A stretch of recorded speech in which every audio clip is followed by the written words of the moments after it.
continue to ascend. Right now at 10 o'clock, mortgage rates hit their highest mark since 2009. How it could affect new home buyers.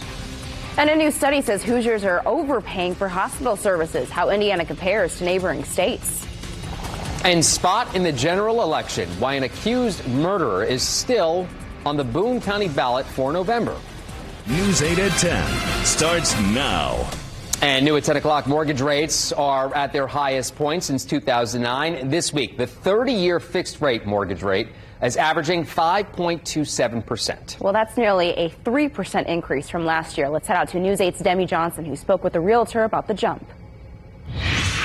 The housing market is tough, especially for first-time buyers. But realtor Joel Clausen tells me it's still possible to pay a fair price without cutting corners. Making your money count might feel tough to manage right now.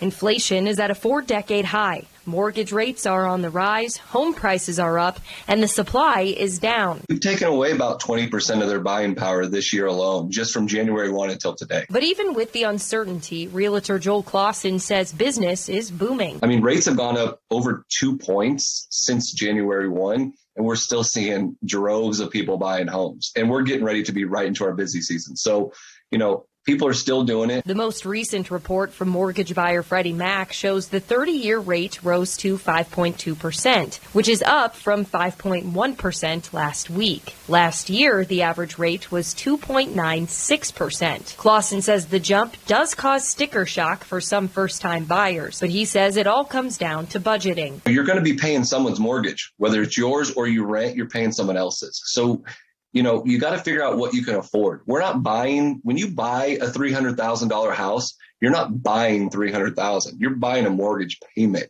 for 30 years. Clausen says the change is not as concerning for anyone who has been paying on their home for several years. He says for most homeowners, the 5.27% rate is still relatively low. You're probably not going to refinance, which is what most people have done in the last 2 years is refinance. You talk to any lender out there and their refinances were through the roof for the last 2 years because they went so low, but we're still so historically low compared to what we have been for the last 20 years.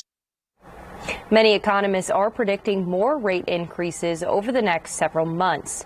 Reporting in the newsroom, Demi Johnson, Wish TV, wishtv.com, and follow us on Facebook. Demi, thank you very much.